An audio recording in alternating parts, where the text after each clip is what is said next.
اللہ کے نبی نے دعا کی ہے اللہ ان دونوں میں سے ایک کو جو ہے وہ ہدایت دے دے۔ اس سے یہی سبق ملتا ہے کہ اللہ کے نبی صلی اللہ علیہ وسلم نے اپنے صحابیوں کو حبشہ اسی لیے بھیجا کہ ان کا ایمان بچ جائے۔ اور یہ کہا جاتا ہے کہ یہ اسلام کی تاریخ میں اسلام کے لیے سب سے پہلی بار کسی شخص نے خون بہایا۔ دارالارقم میں سب لوگ اکٹھے ہوتے، وہاں پر اللہ کے نبی صلی اللہ علیہ وسلم اسلام کی تعلیمات پیش کرتے، جو قرآن کی آیات نازل ہوتی۔ قریشیوں پر اتنا اثر ہوا قرآن کا، قرآن سن کر وہ اس قدر میزمرائزڈ ہو گئے کہ وہ بھی سجدے میں گر گئے۔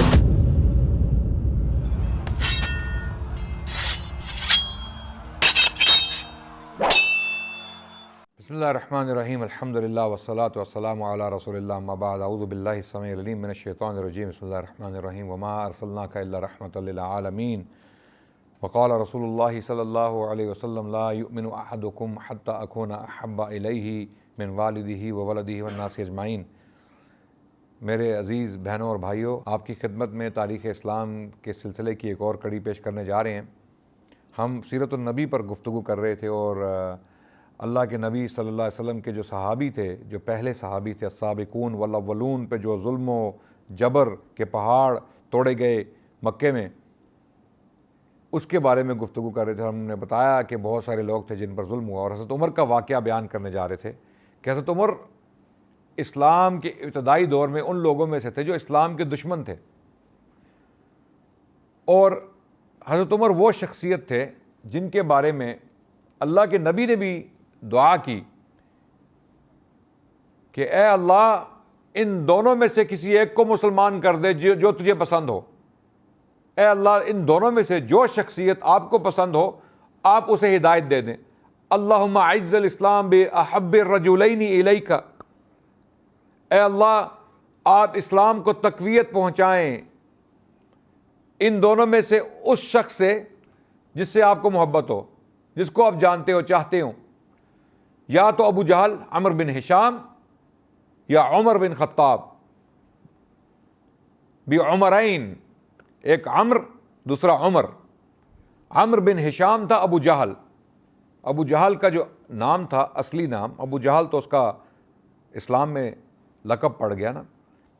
کیونکہ اس کو ابو الحکم کے نام سے جو ہے بلایا جاتا تھا مکے کے شہر میں،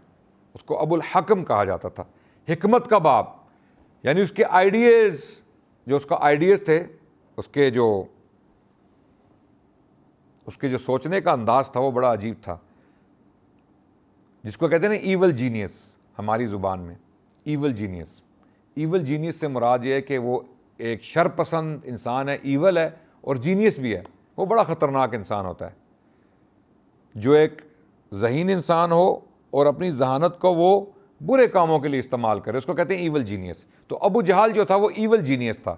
تو اس کو اسی وجہ سے مکے کے قریشی جو تھے اس کو ابو الحکم کے نام سے جو ہے یاد کرتے تھے۔ جب بھی کوئی مشورہ کرنا ہو، کوئی معاملہ پڑ جائے، کوئی بڑا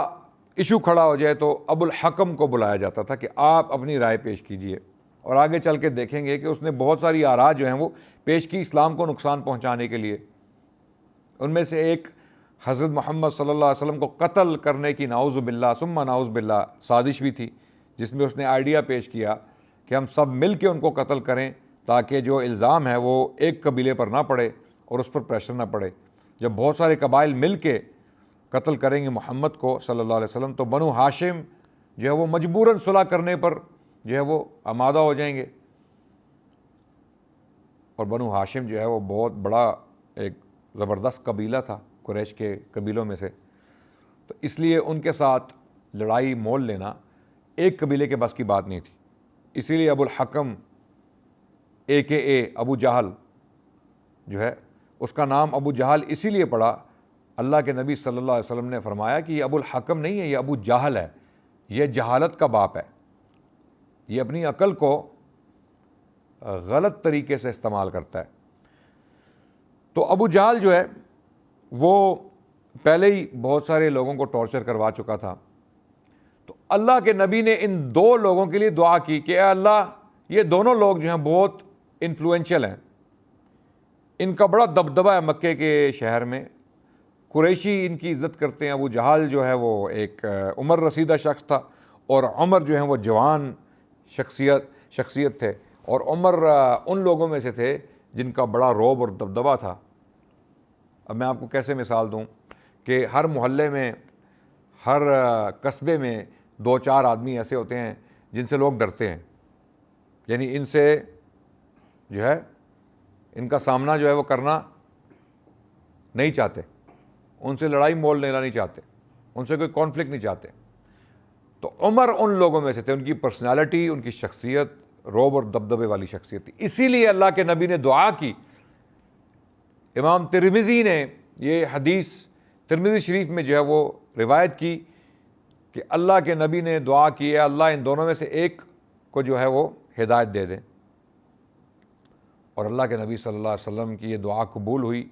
اور اللہ نے حضرت عمر کو ہدایت دی. لیکن اس سے پہلے حضرت عمر جو ہے وہ مسلمانوں کے دشمن تھے. جو لوگ اسلام لاتے تو ان کو وہ ٹارچر کرتے تھے. ایک لونڈی تھی بنو عدی کی، حضرت عمر کے قبیلے سے اس کا تعلق تھا اس لونڈی کا، تو اس کو ٹارچر کرتے ہوئے حضرت عمر جو ہے وہ تھک کے بیٹھ گئے. اس کو پیٹ رہے تھے، اس کو مار رہے تھے کیونکہ وہ مسلمان ہو گئی. تو حضرت عمر تھک کے بیٹھ گئے. تو بیٹھتے انہوں نے کہا کہ یہ مت سمجھو کہ مجھے مروت میں تم پر رحم آ گیا ہے، میرے اندر تمہارے لیے رحم نہیں ہے،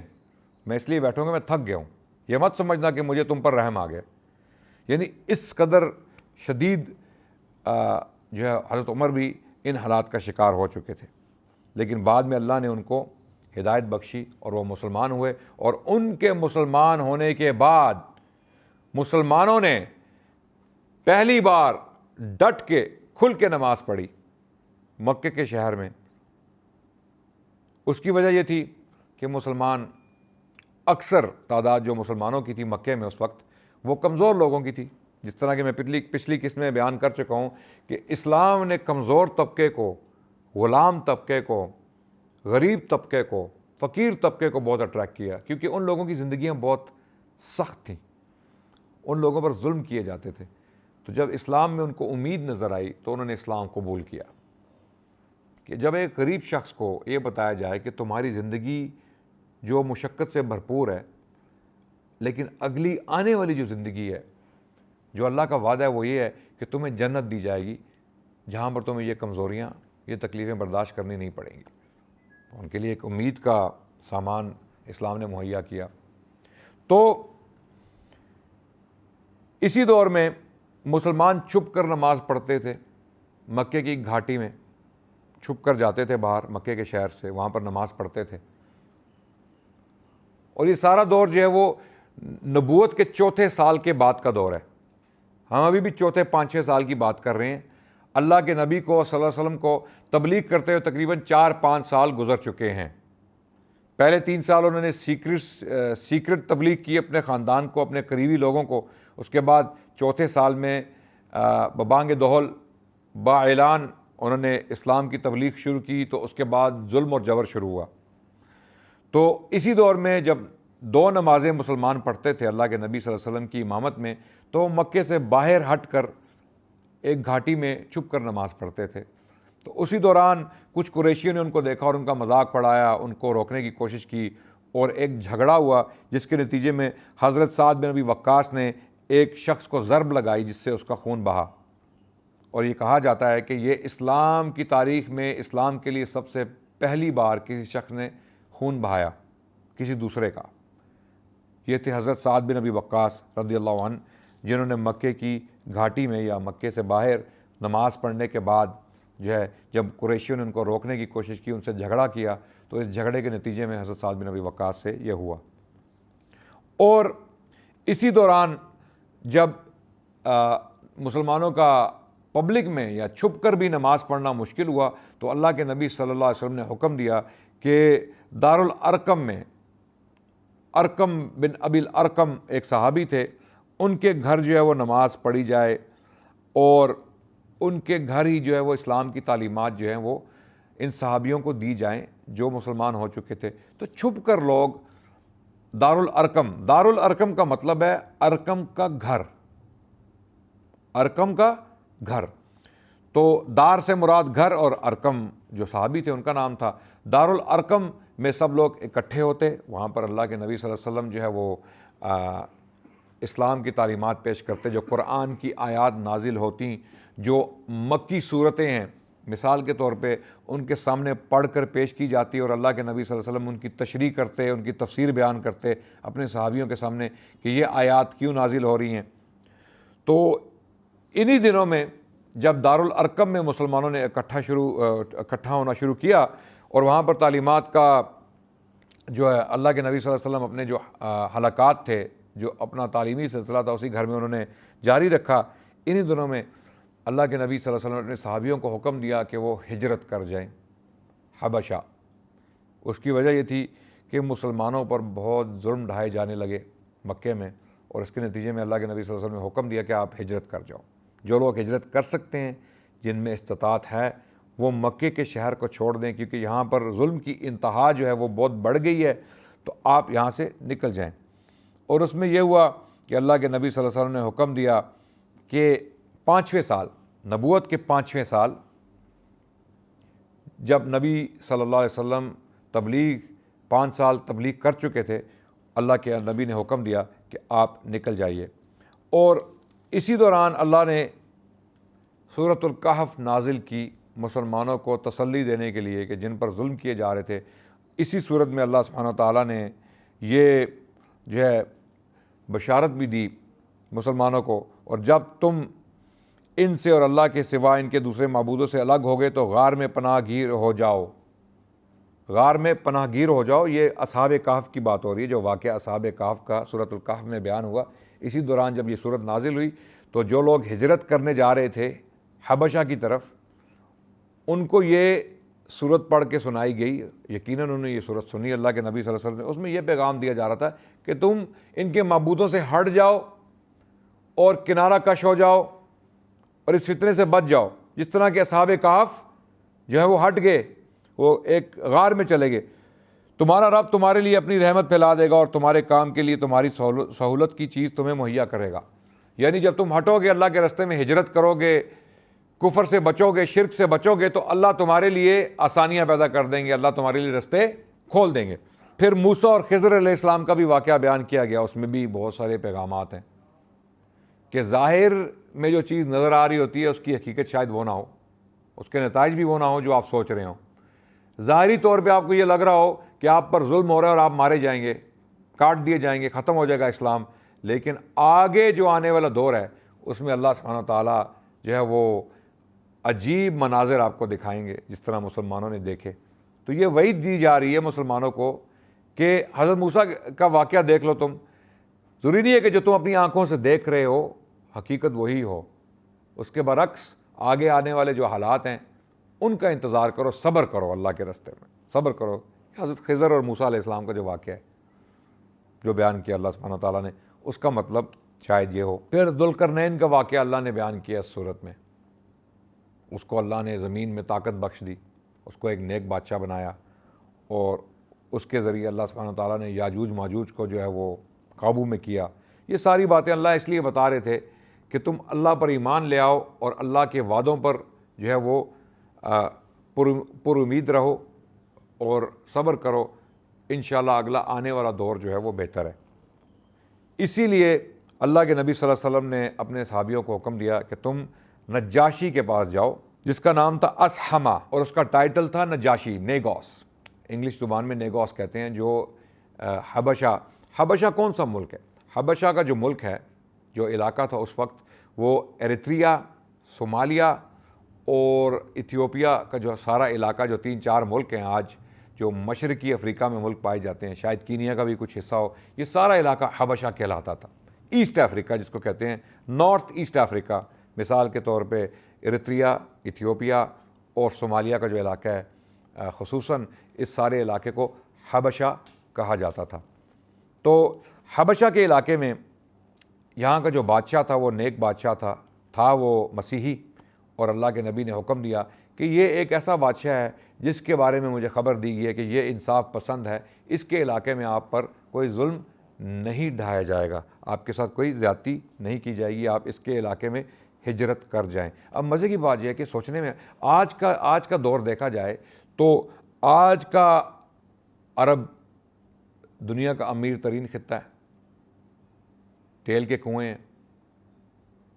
دولت کی فراوانی ہے، دنیا کی سب سے بڑی بلڈنگز جو ہیں وہ عرب میں ہیں، اور آج ایتھیوپیا، صومالیہ اور ایریتریا غریب ترین ممالک میں سے ہیں، دنیا کے غریب ترین ممالک میں سے ہیں۔ تو یہ ایک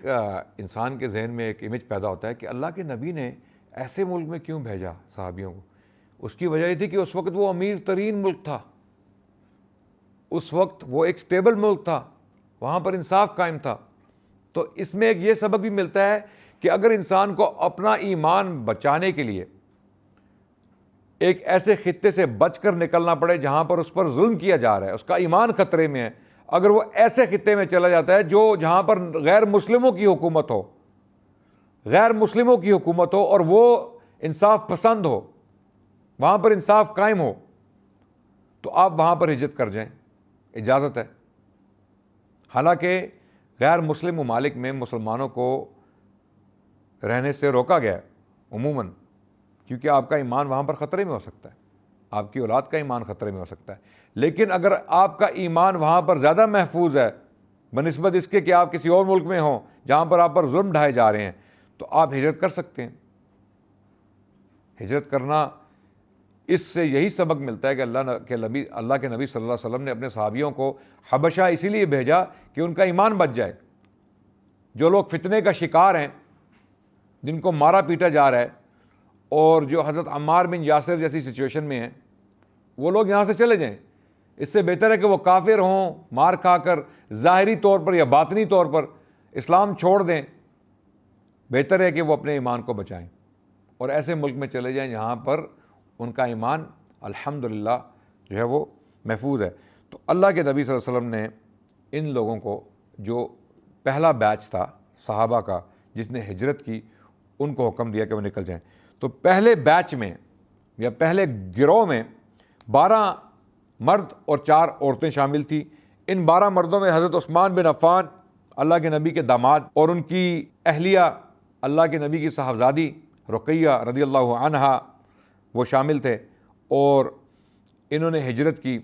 اللہ کے نبی صلی اللہ علیہ وسلم کے حکم پر، اور یہ حبشہ چلے گئے۔ اور ان کا مقصد یہی تھا کہ قریش کو اس ہجرت کا علم نہ ہو،